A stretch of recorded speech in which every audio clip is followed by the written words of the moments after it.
Bien, mañana habrá tormenta. No creo que las condiciones estén razonablemente manejables hasta el sábado, quizás al mediodía. Ya empecé a odiar este lugar. No, es solo el clima que arruina todo. Perdieron 2 días y quizá 3. Hasta ahora, el Mar del Sur combatió a la expedición hasta detenerla. Un impacto súbito y la muerte de cientos de personas. Luego de la pausa. 2 de mayo de 1982, justo antes del amanecer. El Belgrano seguía hacia el este, hacia la flota británica, cuando el capitán Bonzo recibió un cambio de órdenes. El mensaje decía que yo debía cesar ese rumbo que yo tenía y retrotraerme un poco más atrás hacia el oeste. Sin saber por qué, realicé la maniobra. Di vuelta y comencé a navegar hacia el oeste. El nuevo curso del Belgrano, lejos de la flota británica y de regreso al continente, podía parecer una retirada, pero no lo era. El comandante argentino de operaciones navales, el almirante Lombardo, ordena a todos los barcos de superficie que regresen temporariamente. Temporariamente. Ese es el grupo de ataque de superficie, el grupo portador, el grupo del Belgrano. Entonces todos viraron hacia el este, no hacia el continente, sino hacia un punto de contención frente al continente, para regresar al día siguiente de ser necesario. El Conqueror continuaba siguiendo al Belgrano cuando la tripulación recibió las órdenes que cambiarían sus vidas. A principio del 2, tomamos la transmisión de radio y había un cambio en las reglas de combate. No puedo recordar las palabras exactas, pero era una orden de hundir al Belgrano. Tienen que entender que éramos principalmente soldados de la Guerra Fría. Lo que hacían los submarinos era seguir a la gente y fotografiarla y hacer esa clase de cosas de espionaje. La idea de disparar torpedos contra alguien, bien, la practicamos y todo eso, pero no formaba parte de nuestro repertorio de trucos. Así que muy pronto se hizo obvio que iba a ocurrir, y de hecho ocurrió. Por la tarde, el Conqueror se sumergió y adoptó una posición delante del Belgrano, esperando que el crucero le presentara su flanco al pasar. Tuvimos un debate sobre qué armas íbamos a disparar. Entonces solo llevábamos 2 tipos de armas. La marca 8 de 1939 y una nueva máquina horrible y maravillosa a la vez llamada marca 24. La marca 8 me tomaba 5 minutos cargarla. La 24 me tomaría media hora. Y era una nueva arma. Y no me gustaba demasiado, porque nunca la había disparado. Nunca en mi carrera naval disparé una marca 24 y entonces estalló. La marca 24, o pez tigre, usaba una forma muy diferente para destruir un barco. En lugar de detonar al impacto, el pez tigre teleguiado llevaba un detonador magnético que creaba una explosión justo debajo del blanco.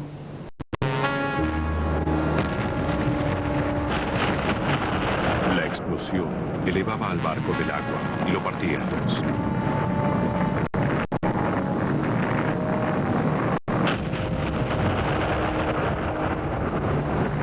Al menos esa era la teoría.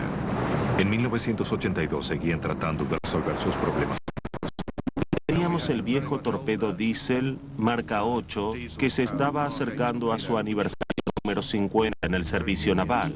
Un torpedo muy simple, muy rudimentario y muy confiable. Y estábamos atacando a un crucero de la Segunda Guerra Mundial que fue botado en 1938, así que no tuvimos que debatir mucho sobre cuál torpedo debíamos usar. Creía que debíamos disparar los marca 8, porque eran un arma probada. Pero si fallábamos, siempre podíamos volver a disparar con los 24. El capitán me dijo que informara a la tripulación a través del altavoz central, a través de los altavoces de todo el submarino, que llevaríamos a cabo un ataque deliberado contra el Belgrano después de almorzar. La tripulación del Belgrano terminaba su almuerzo.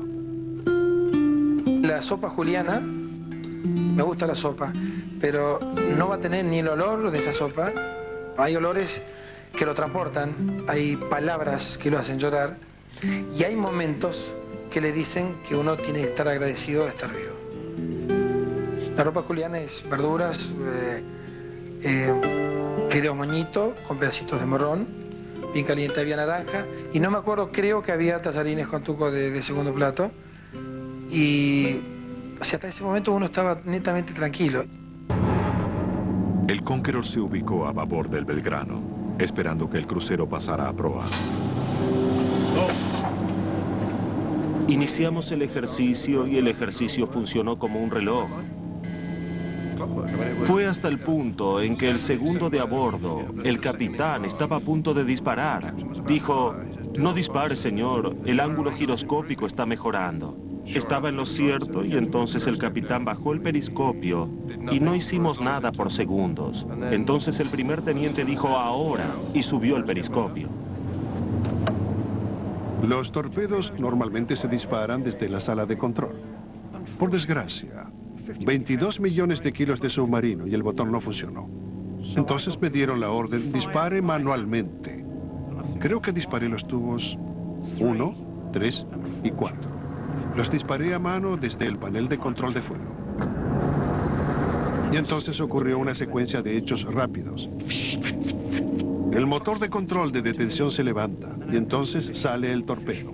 El torpedo sale disparado. El espolón sale cuando el motor de detención se levanta. Un torpedo. Cuando esa secuencia se completa, entonces bajo la palanca de control del próximo tubo y ocurre lo mismo. Cuando la secuencia termina, bajo la palanca del tercer tubo.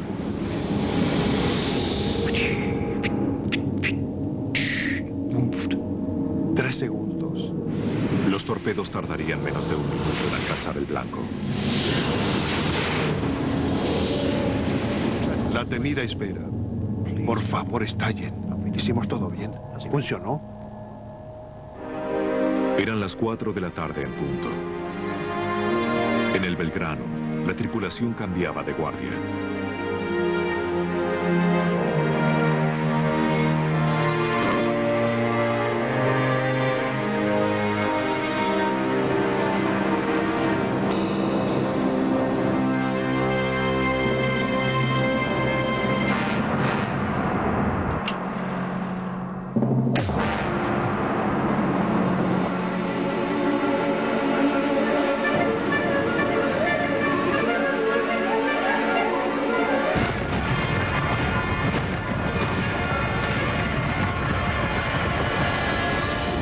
El primer torpedo golpeó al Belgrano en la mitad del lado de babor.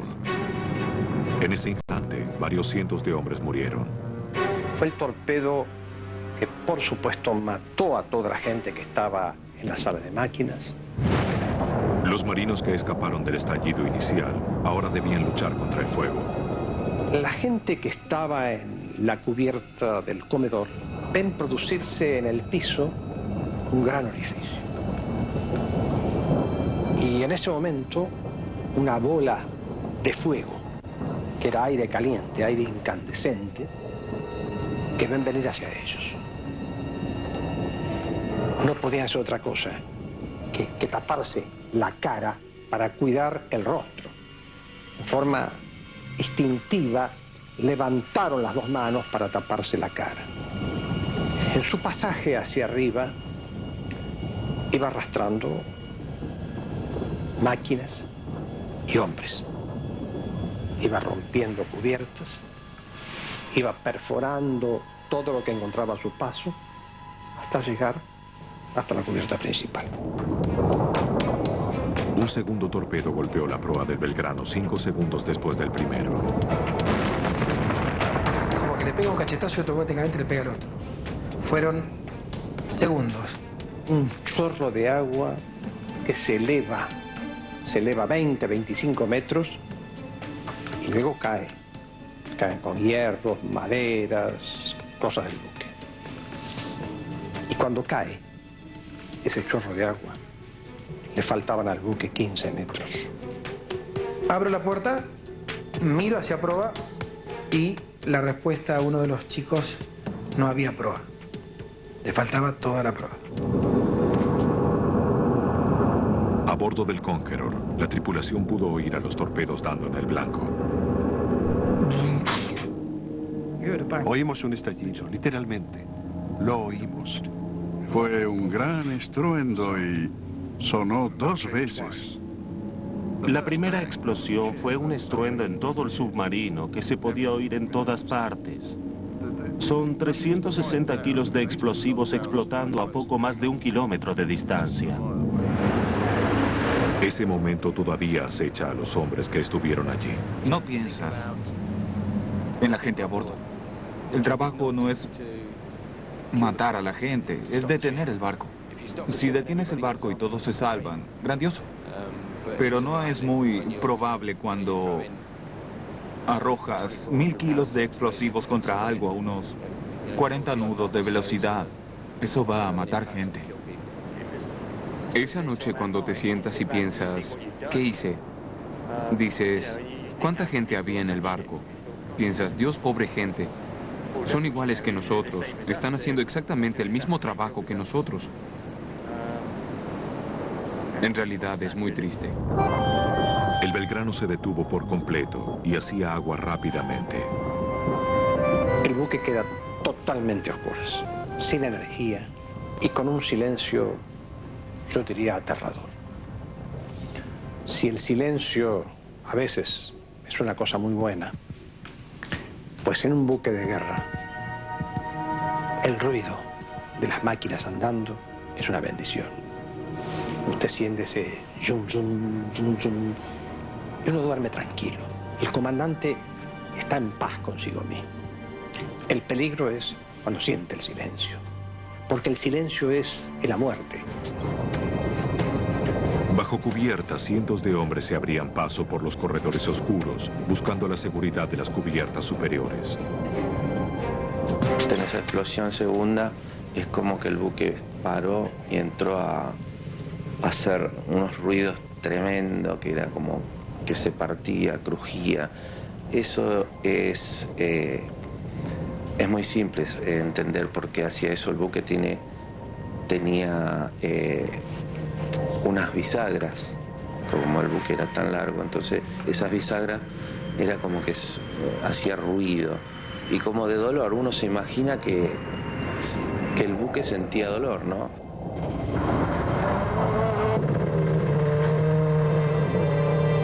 Quedó oscuro el buque y unas luces muy tenues pasaban a través de las escalas.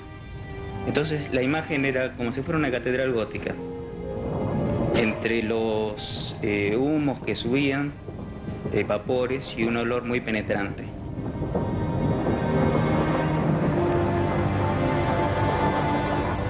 Mientras la mayoría de la tripulación subía, unos pocos trataron de volver abajo y no lo lograron. Me decidí a ir a las máquinas a buscar mi salvavidas. Llegué hasta el comedor.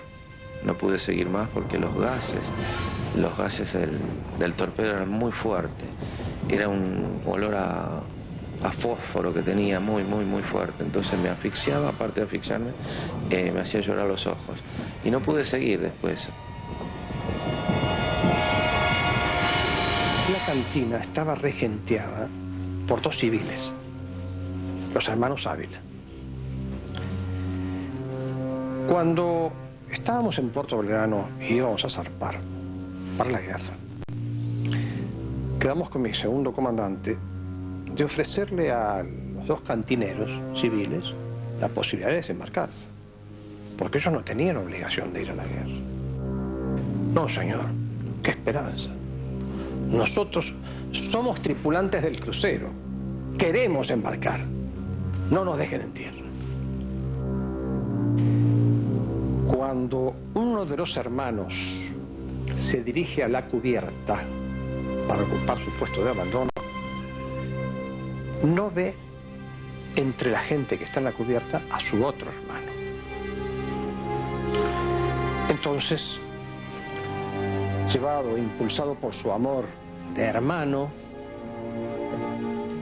baja a las cubiertas bajas, oscuras, llenas de petróleo, vapor, agua caliente, inundación. Baja. Y hoy los 2 hermanos Ávila son 2 de los 323 héroes del crucero. 20 minutos después que los torpedos golpearon el barco, la mayor parte de la tripulación había logrado llegar a la cubierta principal. Esperaban que su capitán decidiera los próximos pasos. Yo tenía la sensación de que aún podía mantener el buque a flote cuando comienza una leve inclinación. El crucero era un buque muy fuerte, muy noble en su material. Sabía que estaba herido, pero tenía esperanzas de que poder sobrevivir a esto por lo menos un tiempo. El capitán Bonzo no sabía si la ayuda estaba en camino o no. Los torpedos habían destruido las comunicaciones del Belgrano y entonces no se envió ninguna señal de auxilio. Los destructores escolta que navegaban varios kilómetros al norte ni siquiera sabían que el crucero estaba averiado. 700 hombres a la deriva en balsas en el Atlántico Sur. A continuación. La tarde del domingo 2 de mayo de 1982, 20 minutos después del ataque, el capitán Bonzo sabía que el Belgrano se hundía y no tenía mucho tiempo para poner a sus hombres en las balsas. La banda de babor, que es la banda de la izquierda, había penetrado en el agua unos 8 metros, a tal punto que se podía pasar de la cubierta directamente a la balsa. No así la de estribor, que estaba totalmente levantada. Y por esa banda de estribor fue muy difícil el abandono. Entonces a las 16:20, 16:23 aproximadamente, es el momento que yo ordeno el abandono del buque.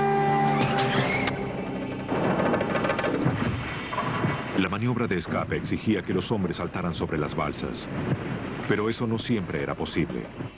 Muchos tuvieron que saltar directamente al agua que estaba apenas por encima del punto de congelamiento. Algunos jamás lograron volver a la superficie. Entonces lo primero que tiramos es a volcarnos, a tirarnos al agua. Para que tengas una idea, caerse al agua es como si 1.000.000 de agujas se clavaran en el cuerpo en ese momento.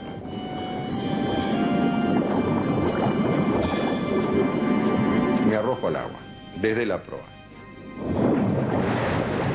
Ahora no lo haría, digo sinceramente, porque el impacto con el agua fría es tan paralizante, es doloroso. Y aparte que el agua entra inmediatamente por toda la ropa y es como estar en el agua. Y la sensación es de muerte inminente. No puede respirar, no puede moverse, no puede nadar, está torpe. Y no es tan fácil nadar con todo el equipo, la pistola y los zapatos. Cuando salgo a la superficie, justo era el ritmo de rolido, donde, como si fuera este techo, tenía el casco del buque. Y uno no puede hacer nada, no puedes nadar, no puedes alejarte, estás como boyando a merced del agua. Uno no puede nadar contra el agua. Y por un instante pensé que se terminaba todo. Uno de los tripulantes tenía una cámara y tomó una fotografía. Solo un par de hombres quedan a bordo, parados cerca de la proa destruida. Uno de ellos era un oficial llamado Barrio Nuevo, el otro era el capitán Bonzo. Corrimos la cubierta un poco para ver si había algún herido que necesitara la ayuda nuestra. No había ninguno. Barrio Nuevo acepta tirarse al agua, siempre y cuando yo me tire. Entonces él hace la señal de la cruz, se para en la quilla de rolido del buque, que está abajo, y de ahí se va al agua. Y luego yo, también haciendo la señal de la cruz, me dejo deslizar por esa misma soga, nado unos 50 metros, y 3 balsas estaban esperando esas 2 figuras humanas que no sabía quiénes eran, pero que eran 2 tripulantes, con peligro de que el buque se diera vuelta y se las chupara las balsas. Sin embargo, ahí estaban. Pienso que fueron una de las primeras balsas en salir, porque toda la parte después, o sea, toda la parte de imágenes al hundimiento, fueron sacadas de la balsa mía. Esas imágenes muestran un grupo de balsas a vapor, cargando sobrevivientes. Todos estaban en peligro de ser absorbidos por el crucero cuando se hundiera.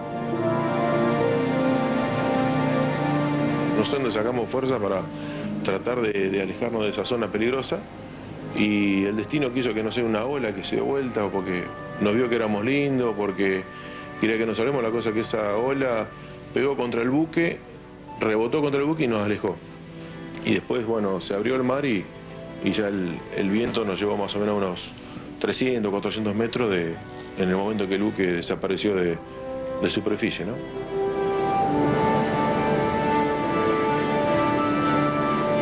Y recuerdo que uno de los conscriptos le dijo: mira, se está hundiendo, dirigiéndose al crucero. Yo no quiero mirar, dice el otro. Y bueno, yo no pude más de curiosidad, me asomo a través del techo roto y veo que lentamente el crucero se desliza hacia popa y, sin hacer vuelta en campana y sin irse a pique, sin llevarse las balsas que tenía cerca, desaparece de la superficie.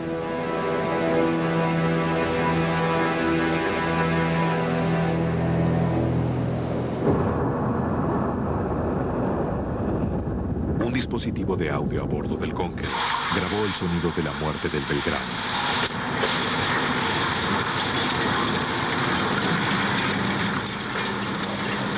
Suena como la rotura de una araña de cristal. Es el agua entrando en la sala de máquinas. Obviamente los caños de vapor estallando. La irrupción del vapor caliente en el agua de mar sonaba casi como, exactamente como una araña de cristal derrumbándose. Es como un sonido de tintineo, como vidrios rompiéndose, o como esas campanas de viento, o una lámpara de vidrio. Realmente no es lo que esperas, es muy irreal. A las 5 de la tarde, el Belgrano había desaparecido de la vista, dejando a más de 700 hombres solos en un mar que se oscurecía. Y el barco se da vuelta y se pone vertical y se va hacia abajo. Ahí es cuando gritaron: ¡Viva la patria! Cantaban el himno nacional. Yo sentí que se iba algo de mí.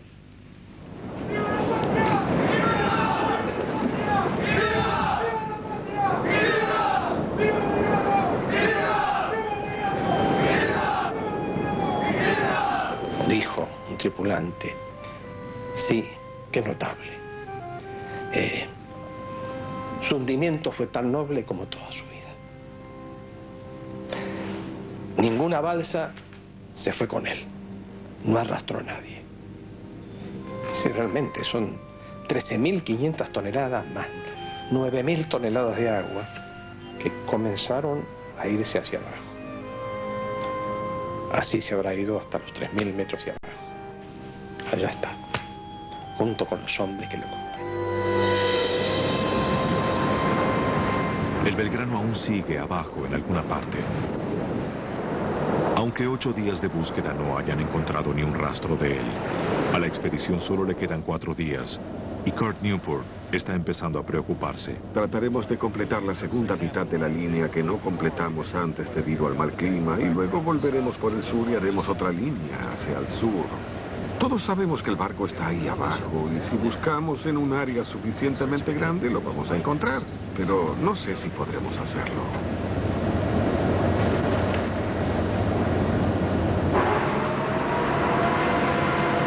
Su preocupación es justificada. Otra tormenta aparentemente está en camino. Traen el sonar a bordo mientras está relativamente calmo y se preparan para desafiar a la tormenta. Un viejo malentendido entre los veteranos finalmente es aclarado. El día del hundimiento creímos que el destructor nos arrojó cargas de profundidad. Sentimos eso. Los argentinos les dicen que eso nunca ocurrió. Las explosiones que oyeron debieron ser otra cosa. Cuando el Belgrano se hundió, explotaron las calderas. Entonces, quizá eso fue lo que oyeron. Y eso fue unos 45 minutos. Y luego recibimos el impacto del torpedo. Sí, cierto. Porque yo estaba en la nave y también oímos una gran explosión.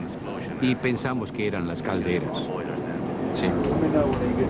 Mientras tanto, la tormenta que estaban esperando llega tarde. Otras 12 preciadas horas se pierden. La capacidad de predecir el clima es un gran problema porque ahora se supone, por ejemplo, que debería estar soplando a 33 nudos, pero solo tenemos 4 o 5 nudos de viento. Potencialmente podríamos haber hecho toda esta línea de búsqueda durante la noche y no hicimos nada porque ayer hubo mal clima y entonces nos detuvimos y, bueno, luego se suponía que iba a soplar de nuevo. No llegó cuando se suponía que llegaría. Perdimos medio día por el clima que supuestamente iba a estar bien, pero no fue así.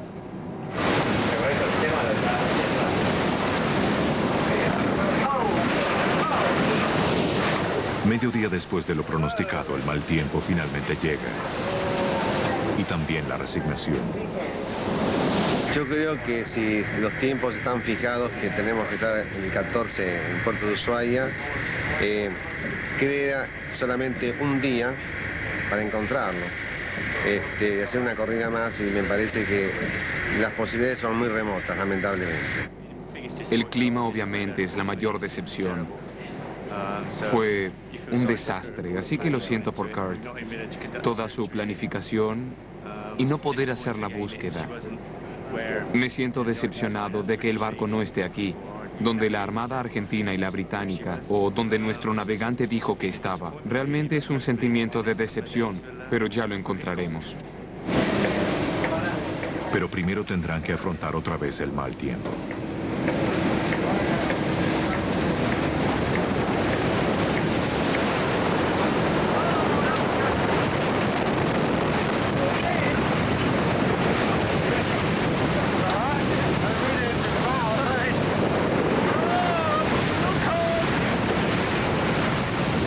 En cubierta, mantenerse de pie ya es un problema.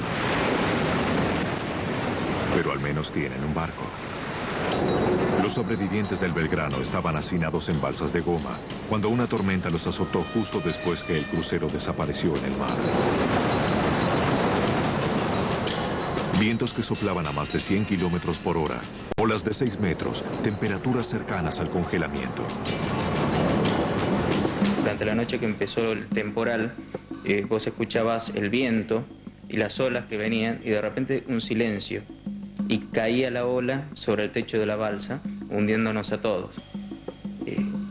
Fue algo realmente, si lo transportáramos el infierno del Dante al mar, sería algo muy parecido, ¿no?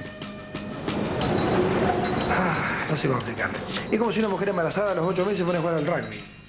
Así era la balsa. Me imagino yo nunca no me acuerdo cuando estaba en la panza de mi madre.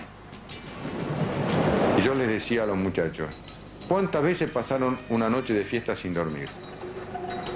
Muchas. Bueno, esta va a ser una noche sin dormir. El que se duerme no se despierta. Porque el frío era tal que el que se duerme baja la temperatura corporal y puede no despertarse. El amanecer sorprendió a las balsas bien dispersas y lejos del área en que el Belgrano se había hundido. Habíamos navegado, impulsado por el viento, cerca de los 80, 90 kilómetros esa noche. Entonces era difícil detectar, sobre todo que había un temporal muy grande, los aviones no podían hacer vuelos más bien bajos, había poco plafón, prácticamente no existía, de manera que la búsqueda aérea se hacía muy dificultosa. Algo que estábamos todos preocupados porque había uno de los chicos que estaba en la balsa que no podía orinar. Y llevaba el martes de la madrugada sin orinar. Y estaba... Lo taparon y no había manera, y teníamos miedo. Hasta que por ahí un silencio total se escuchó. Uf, sacar el loto, una lotería. Con las primeras luces, los aviones partieron del continente para iniciar la búsqueda, aunque no había demasiadas esperanzas de encontrar a nadie. La mayoría de la gente suponía que el Belgrano se había hundido con toda la tripulación. Entonces un avión de búsqueda al límite de su reserva de combustible divisó una balsa y luego otra. Sentimos la sirena, la bocina de uno de los destructores. Imagínense, después de estar un día en la soledad del océano, sentir que venía el destructor justo hacia nosotros, fue una excitación fantástica. Ya sabíamos que nos localizaron. Y a partir de ahí, bueno, fue otra cosa. Otro estado de ánimo,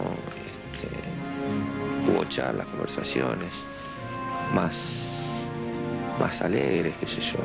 Pero en todo momento se rezaba. En la balsa se rezaba. Esa fe, esa fuerza, a uno lo hace salir.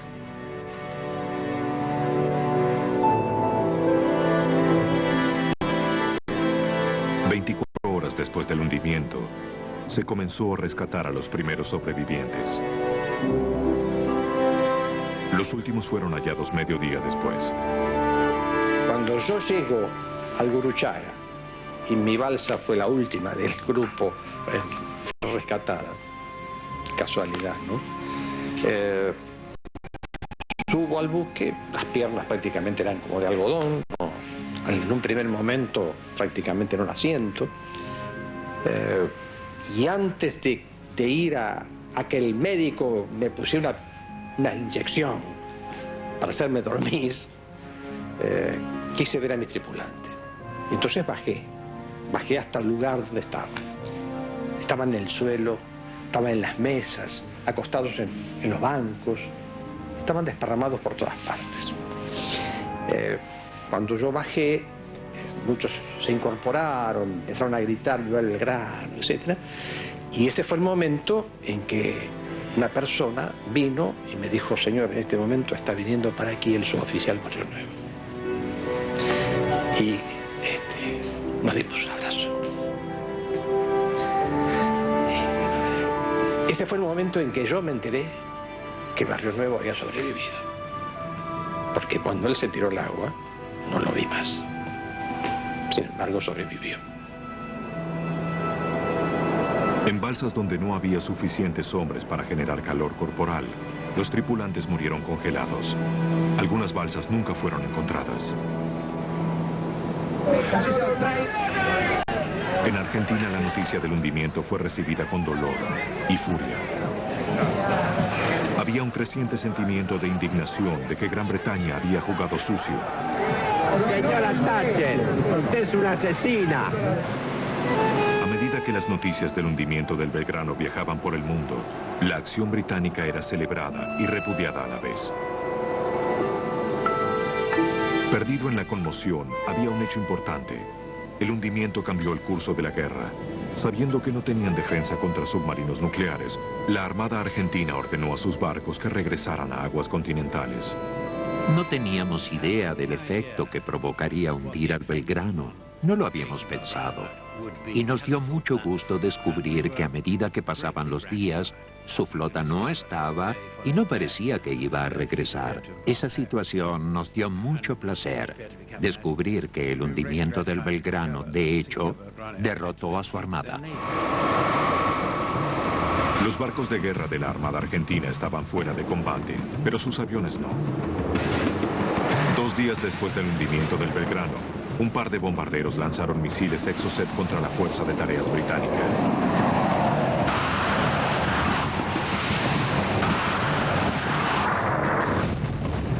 Uno de los misiles dio en el blanco, el destructor Sheffield.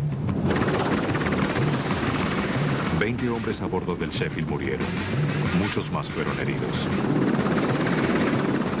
Cuando atacaron al Sheffield, realmente fue una gran conmoción para todos. Fue la primera pérdida importante de nuestro lado.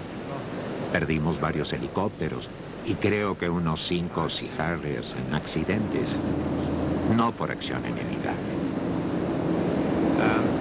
Pero el Sheffield fue la primera pérdida importante.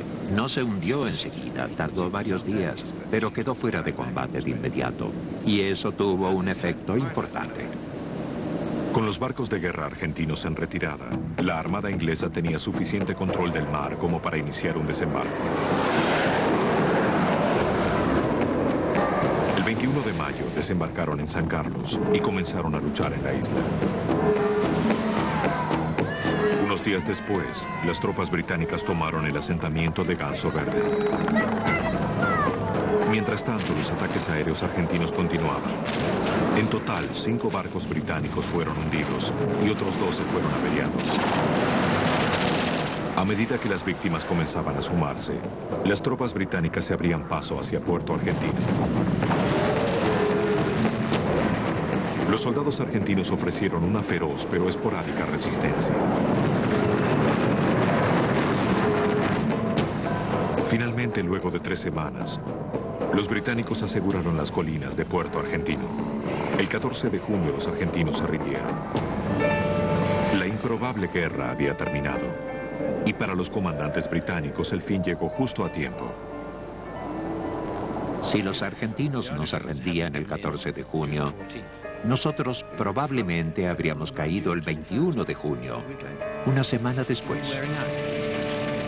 Nos estábamos desgastando y también los barcos, el sistema de ingeniería, las armas. Todos estábamos agotados en realidad, como es lógico, pero ellos se cansaron primero.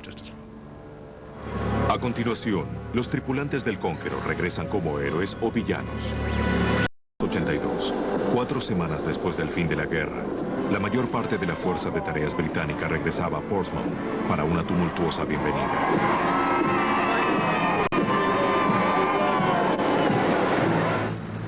En Fastland, Escocia, el Conqueror tuvo una recepción más tranquila y con quejas sobre la bandera pirata que desplegó, que era una afrenta a la decencia, si bien era una antigua tradición submarina luego de una campaña exitosa.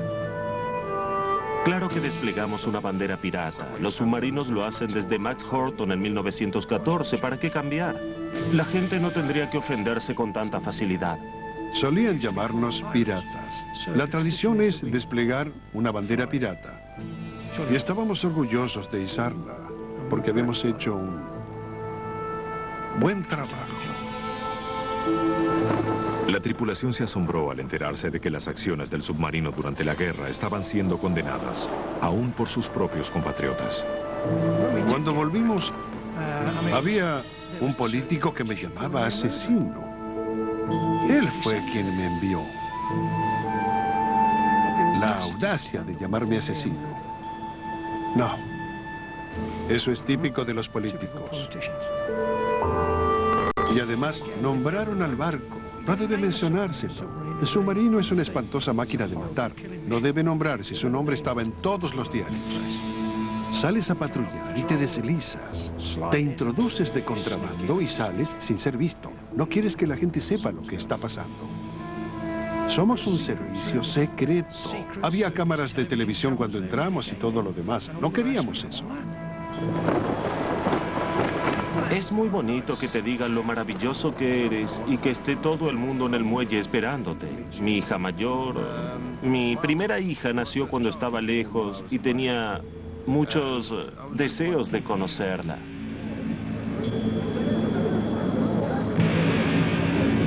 El capitán fue llevado a tierra firme y le dieron champán y se reunió con el almirante.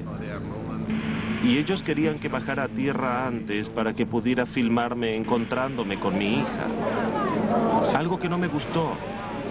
Pero un amigo mío del sur de Francia que dejó la Armada el año anterior informó que la fotografía de nosotros tres estaba en la primera plana de todos los diarios del domingo. Como podrán imaginar, mi suegra los guardó a todos. Fue alegría total y además era bueno estar de regreso.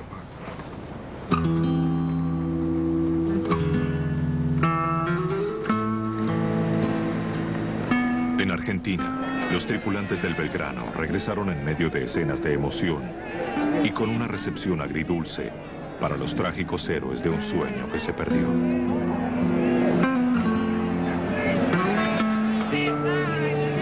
Yo voy caminando y va mi madre por una calle y lo único que me acuerdo de ella es decirle hola mamá, y soltó las bolsas, me abrazó, la gente que estaba alrededor que sabía también se echó a llorar. Iba de uniforme blanco y paró un auto, un jeep, un alemán grandote. ¿Dónde lo alcanzo? Le digo, no, voy hasta Ballester. Dice, lo alcanzo a donde usted vaya. Y no sabía, fue callado la boca. Yo le esperó esto de Malvinas, que yo sí, le digo. Yo soy uno de los náufragos que cruzó el Belgrano. Paró el auto y me llevó a otra parte de mi casa. Mi mamá y mi hermano, que estaban muy preocupados por mí, fue un abrazo interminable, ¿no? Y después, con los amigos del barrio, con los vecinos, también fue algo que no se puede contar, porque me emociono y me retrotraigo 20 años atrás, que es como si lo estuviera viviendo hoy por hoy, ¿no? Y veo bajar de un coche, que estaba mucho más adelante, una persona. Esa persona viene corriendo. Era mi esposa. Ahí me di cuenta que tenía familias.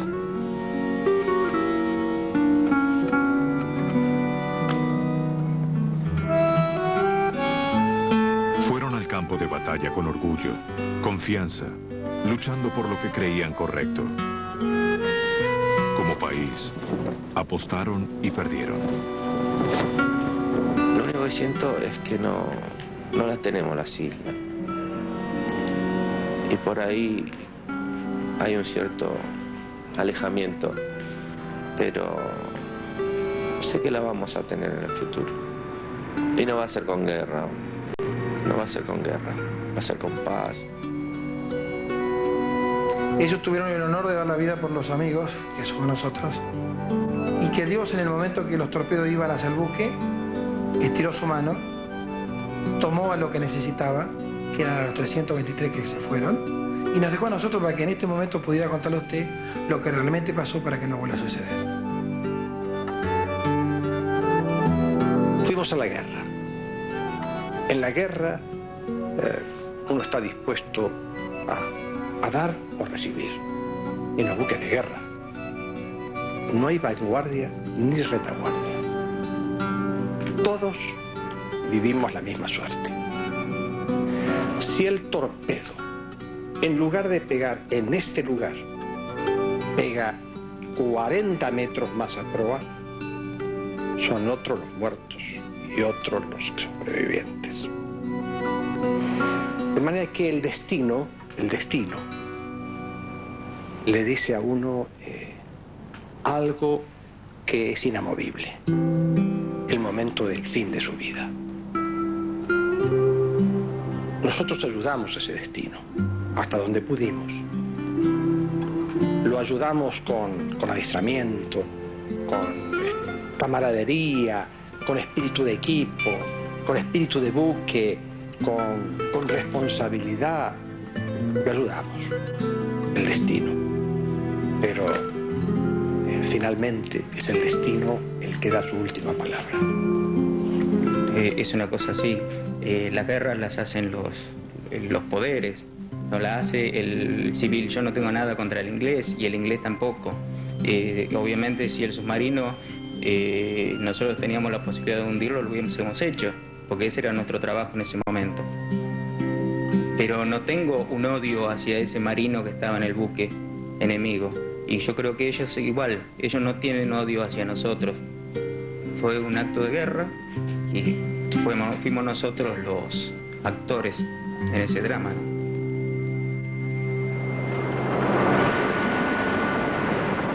Es el último día de la búsqueda y el sonar aún no capta un solo rastro del barco perdido. El tiempo se agotó. Vuelven a casa. Kurt Newport apenas puede creerlo. Hoy terminamos la 7ª línea de búsqueda al sur y como siempre no había nada. Entonces en ese momento a la medianoche se nos acabó el tiempo y bueno, vamos a subir el sonar a cubierta y se terminó.